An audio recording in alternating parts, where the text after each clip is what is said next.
Sejam bem-vindos a mais uma videoaula do IFB. Aqui quem está falando é o professor Henrique Costa. E hoje nós vamos tratar do assunto de princípios de investimento, assunto comum às provas do CPA 10, 20 e CEA. E mais importante, é a base de tudo. Ah, mas eu não estou entendendo direito esse capítulo. Não se preocupa, na prática nós vamos ficar falando desse capítulo até o final do curso de vocês. Então, vamos ter bastante tempo para ficar retomando bastante esse assunto. É um capítulo que, ele puro, são umas 4 questões na prova de CPA 10, umas 4 questões na prova de CPA 20. E na prova do CEA ele nem aparece, mas os conceitos que esse capítulo tem caem em todas as provas, em várias questões. Por quê? Porque é um capítulo que nós vamos falar de risco e retorno. Então, a primeira coisa que a gente precisa entender do princípio do risco e retorno é a questão do princípio da dominância. Nós vamos ter que agora definir direitinho o que é risco e o que é retorno. Relação de risco e retorno. Mais ou menos óbvio, quanto mais risco, mais retorno que o investidor deve ter. Parece óbvio, mas um monte de gente acredita até que você, em várias vezes da sua vida, não faz isso. Aceita correr mais risco e ganhar menos. O exemplo clássico disso é quem aplica em poupança. Por que alguém está aplicando em poupança? A poupança tem mais risco do que um CDB de banco ou do que um título público e tem um retorno menor. Então não tem o menor sentido alguém aplicar na poupança. Ah, mas então por que alguém faz isso? Marketing. A explicação não está em finanças, não está nas questões de investimento. É apenas marketing. Poupança é um produto que foi feita muita propaganda e muita divulgação a respeito dele. Porque o certo é, se você vai correr mais risco, ter mais retorno. E se você vai correr menos risco, também ter menos retorno. Não dá para ter mais retorno e menos risco. Isso não existe. Pelo menos não no mundo racional. Veja a diferença do investidor conservador para o agressivo. Lembra do conservador que nós vimos no capítulo de ética e o agressivo que também nós vimos no conteúdo de ética? O investidor agressivo é fácil você identificar ele. É o camarada que está preocupado com o retorno. Não importa muito qual é o risco. E o investidor conservador? É o oposto. É o que está preocupado com o risco. Não importa muito o retorno. Presta atenção nessa frase que eu falei. O investidor conservador é o investidor que está preocupado com o risco. Não importa muito o retorno. Essa frase é importante depois para a gente entender o conceito de pré e pós-fixado. Por que o pós-fixado é mais seguro? Muito bem. E aí tem o princípio da dominância propriamente dito. Se as duas aplicações têm o mesmo risco, é melhor aplicar no que tem mais retorno. Se duas aplicações têm o mesmo retorno, é melhor aplicar no que tem menos risco? Tudo muito simples, não é? Então, qual é a dificuldade com o gráfico? Esse gráfico aparece de vez em quando nas provas e o pessoal fica assustado e simplesmente o que ele está falando é a mesma coisa que nós já falamos. Para o mesmo retorno, o de menor risco. Para o mesmo risco, o de menor retorno. Então, como é que aparece essa questão lá na prova? Tem aqui o investimento A, o B, o C, ainda aparece um D aqui porque são 4 alternativas. Ao investimento A, estão percebendo que ele tem um retorno muito alto e um risco muito baixo. O retorno B também tem um retorno alto, tão alto quanto A, só que um risco também muito mais alto. Qual dessas duas aplicações é melhor pelo princípio da dominância? A. A é melhor, óbvio que ela é melhor. Ela tem o mesmo retorno que o B e menos risco. Quanto mais para cá do gráfico, melhor a aplicação. Quanto mais para cá do gráfico, pior a aplicação. Porque olha esse investimento C, ele tem um retorno muito baixo e um risco muito alto. Ele tem o mesmo risco do B e um retorno muito menor do que o B. Para duas coisas que têm o menos risco, o mesmo risco, eu escolho o de maior retorno. Então, o B é melhor que o C. Não precisa se assustar com o gráfico, é só entender. Se aparecer um gráfico perguntando sobre o princípio da dominância, depois a gente vai falar também do índice de Sharpe para o pessoal do CPA 20, quanto mais para esse canto aqui, melhor a relação risco-retorno. Quanto mais para esse canto, pior a relação risco-retorno.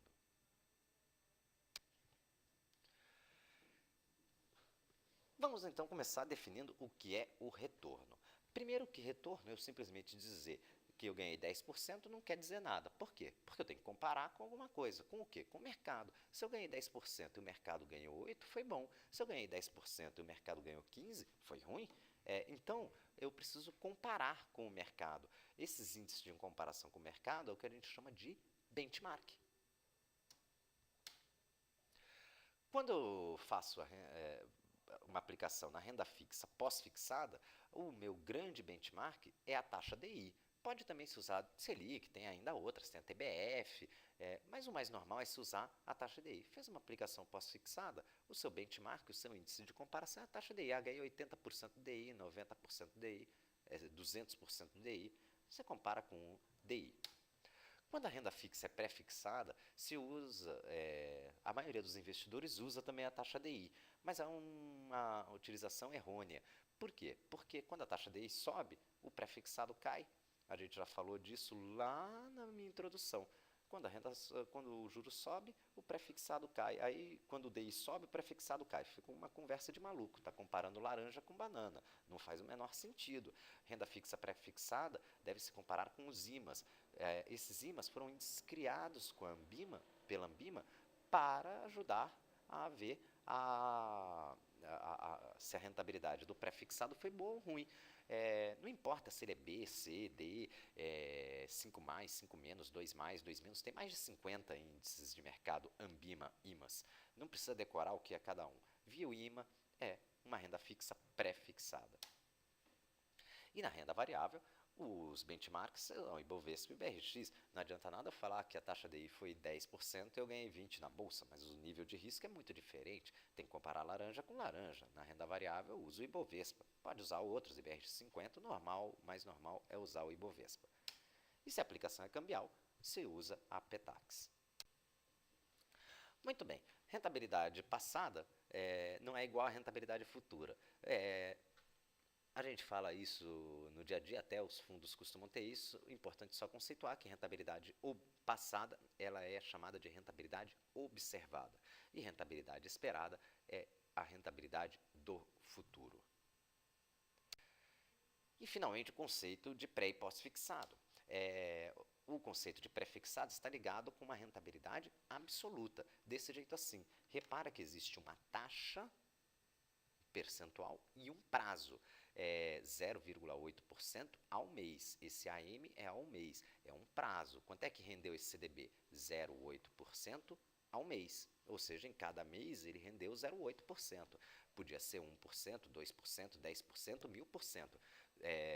2% ao mês, 10% ao mês, 50% ao ano, 1000% à década, não importa. Tem uma taxa de juros e um prazo, é uma rentabilidade absoluta. Este é o conceito do pré-fixado. Quando você faz uma aplicação que vai te remunerar 3% ao mês, é um pré-fixado. Quanto é que você vai ganhar? 3% ao mês. Quando que você vai ganhar isso? Daqui a um mês. Você tem que esperar um mês. Se você sacar no meio do caminho, ninguém garante a rentabilidade proporcional, porque a taxa é um percentual e um prazo. No meio do caminho, ninguém garante. Se você aplicou a 3% ao mês e no meio do mês os bancos estão fazendo a mesma aplicação a 4%, você tem um negócio ruim na mão. Você vai ter que, e se você quiser vender o dinheiro, você vai ter que vender com desconto. O negócio é ruim. Você tem um negócio que paga 3% de juros. Se eu vou lá no banco, eu consigo 4%, para que eu vou comprar o seu? Só se você me der o desconto. Se não me der desconto, eu não faço. Ah, mas aí o camarada espera um mês. Realmente, um mês a pessoa espera. E se for uma década, 10 anos? E se forem 20 anos, 30 anos, 50 anos? Ninguém garante que você vai conseguir esperar 20 anos, 30 anos, 50 anos, 10 anos. Ninguém garante que você vai conseguir esperar o vencimento. Daí que no pré-fixado existe este problema de quando o juro sobe, como eu mostrei no meu exemplo, eu tinha 3 e agora o mercado está pagando 4. Quando o juro sobe, o pré-fixado cai. Por outro lado, se eu tenho um negócio que está rendendo 3% e se o camarada for no banco ele só consegue 2%, eu tenho um negócio bom na mão. Eu consigo vender mais caro, porque o meu negócio é bom. Quando o negócio é bom, você vende caro. Quando o negócio é ruim, você tem que dar desconto. Se eu tenho uma aplicação que vale 3% e o mercado está ganhando só 2%, se eu quiser vender essa aplicação para uma outra pessoa, eu consigo vender mais caro, com ágio. Então, quando o juro cai, o pré-fixado sobe. Por que alguém aplica no pré-fixado? Porque acha que o juro vai cair. E aí, se o juro cai, o valor do pré-fixado sobe. Já o pós-fixado está ligado com a questão da rentabilidade relativa. O que é rentabilidade relativa? Veja que eu tenho aqui um percentual de novo e um benchmark, 90% do DI. Normalmente a gente vende CDBs dessa forma, pós-fixados, com rentabilidades relativas. Quanto que rendeu esse CDB? Não sei, se o CDI rendeu 1%, esse CDB rendeu 0,9%, porque ele rende 90% do DI. Se rendeu 10%, esse CDB rendeu 9%. Se rendeu 0,5%, esse CDB rendeu 0,45%. Não, depende. Quanto que eu vou ganhar? Se eu fizer uma aplicação assim, 90% do DI, quanto que eu vou ganhar daqui a 10 anos? Não sei. Depende do DI. Pós-fixado. Poxa, mas ali no pré-fixado você sabe quanto vai ganhar. Mas só no vencimento, no meio do caminho, a Deus pertence. Eu não sei quando eu vou precisar do dinheiro. No pós-fixado, eu vou ganhar 90% do DI. Não importa quanto eu saque. Eu nunca vou ter um negócio ruim na mão. Eu nunca vou ter que negociar isso com desconto, porque o meu negócio nunca vai ser ruim.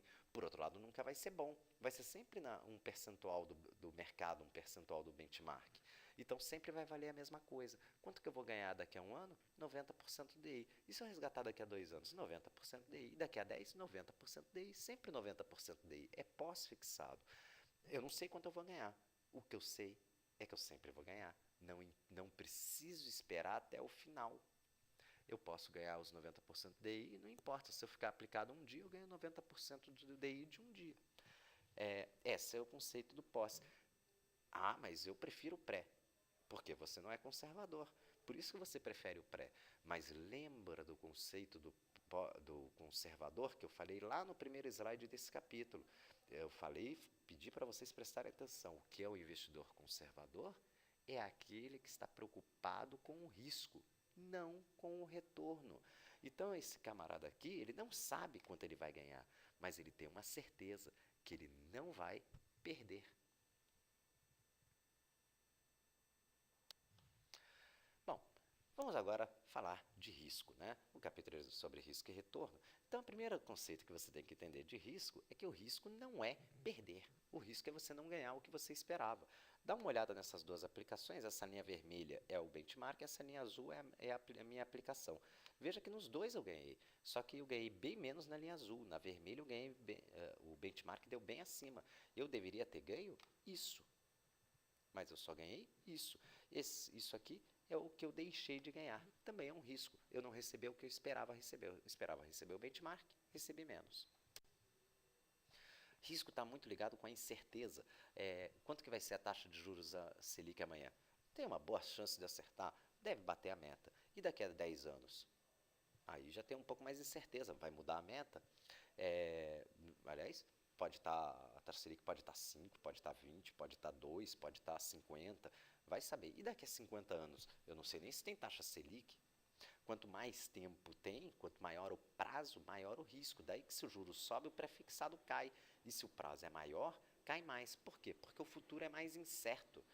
Na Bolsa de Valores, é mais incerto ainda. Porque a taxa Selic de amanhã, eu tenho quase certeza que eu vou acertar. Agora, muito dificilmente eu vou saber se a Bolsa amanhã vai subir ou cair. É a pergunta de $1 milhão. Se eu souber, não preciso nem continuar com essa aula. Risco está ligado com a volatilidade. Volatilidade é o sobe e desce, né? Essa incerteza é refletida nessa volatilidade, nesse sobe e desce, na sensibilidade. São todas palavras que refletem risco, né? Volatilidade, sobe e desce.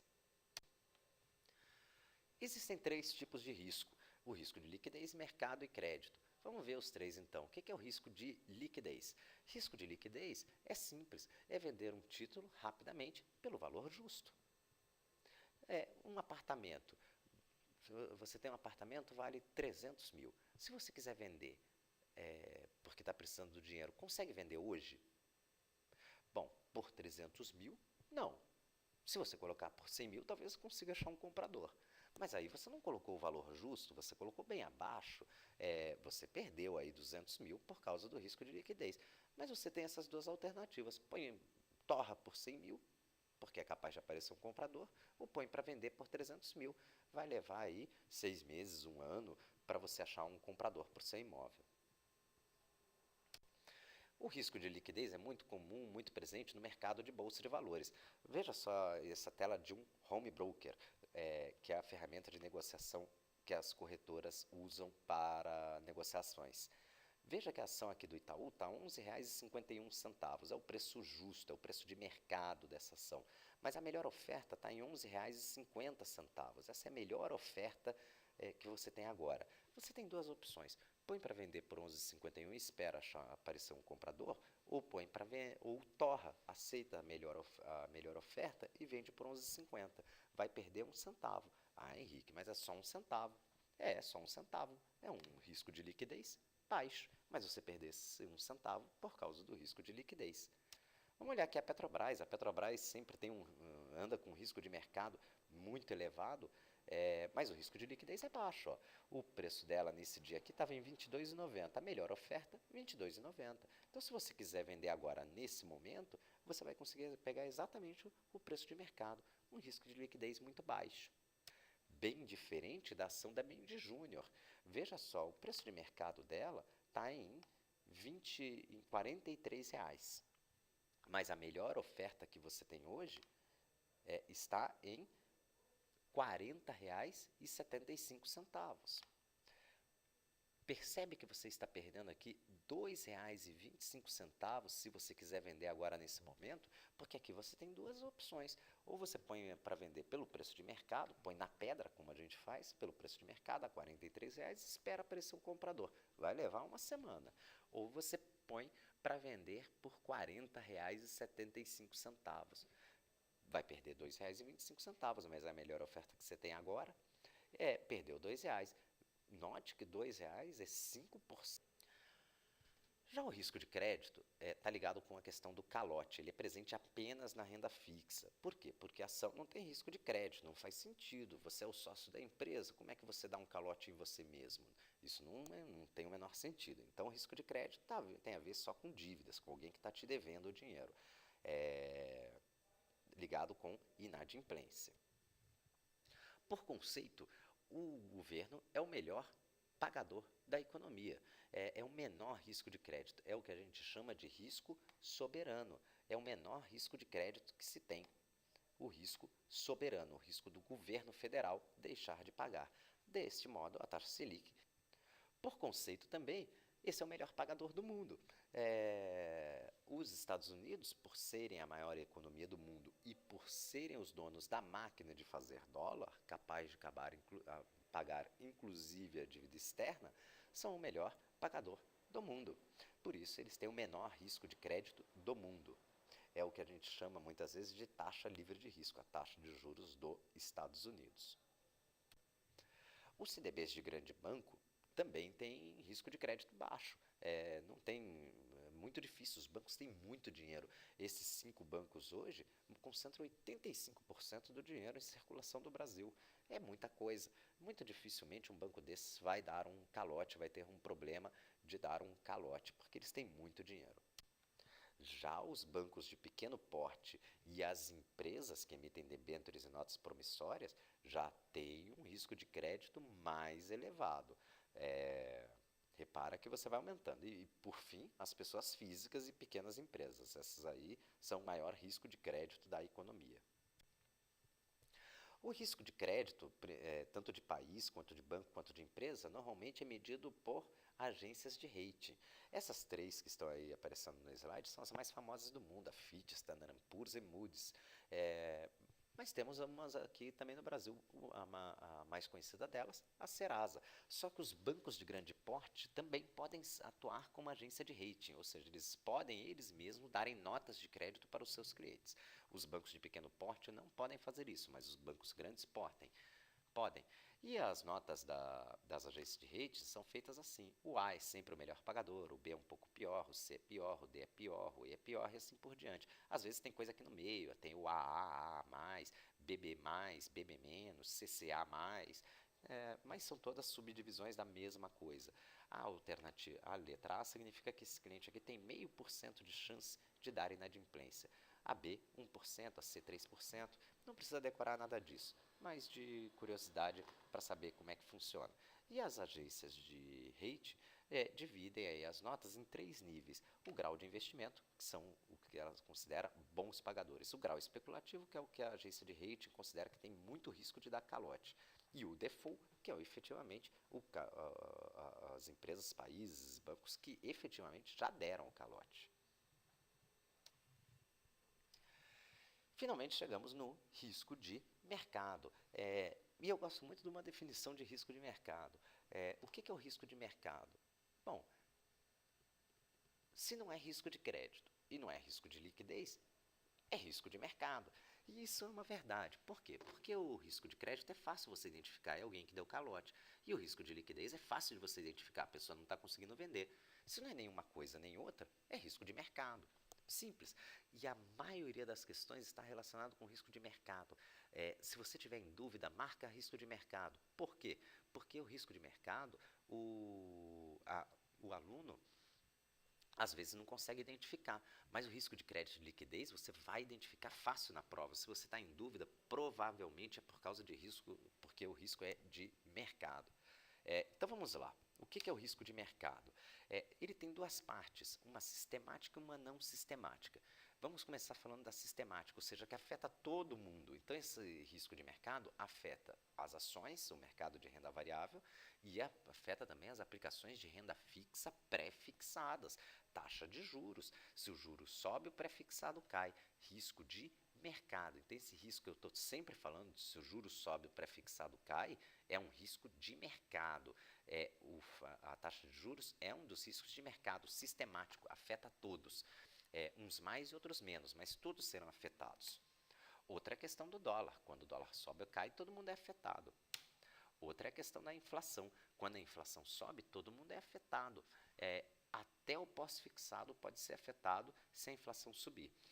Então, o pós-fixado a gente fala que tem baixíssimo risco de mercado, mas nunca dá para dizer que zerou, porque você pode ter uma aplicação pós-fixada em DI, está lá ganhando 100% do DI, o DI deu 10% e a inflação foi 12%, a sua taxa real deu negativa, você perdeu dinheiro, ganhou menos do que a inflação.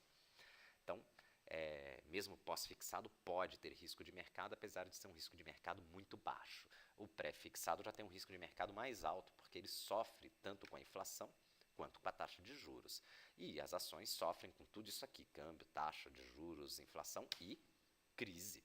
Crise afeta bastante o mercado de bolsa, mas não afeta a renda fixa. Percebe que o mercado de bolsa tem mais riscos de mercado.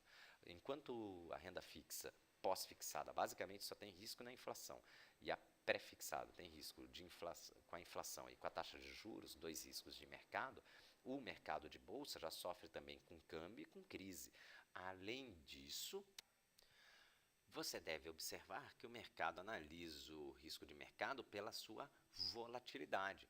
Percebe que um título, uma aplicação que é muito afetada pelo risco de mercado tem este comportamento aqui, ele sobe e desce muito. Uma aplicação que tem este tipo de desenho aqui tem um baixo risco de mercado. Percebe que tudo tem risco de mercado, uns mais, com uma volatilidade alta e outros menos, com uma volatilidade baixa, mas todos têm risco de mercado. Ele não é controlável. O risco de mercado, ninguém controla a taxa de juros, ninguém controla a inflação. Quem define essas coisas é o mercado. Mas você pode correr, existem aplicações que são mais afetadas, por exemplo, ações, aplicações que são mais ou menos afetadas, renda fixa pré-fixada, e aplicações que são pouco afetadas, renda fixa pós-fixada. Veja que eu falei que ações são mais afetadas. Porque além delas serem afetadas por aqueles 4 itens que a gente viu, que são os riscos de mercado sistemáticos, ou seja, que afetam a todos, as ações ainda correm um risco diversificável, um risco do setor, do negócio, da empresa. É um risco que dá para diversificar.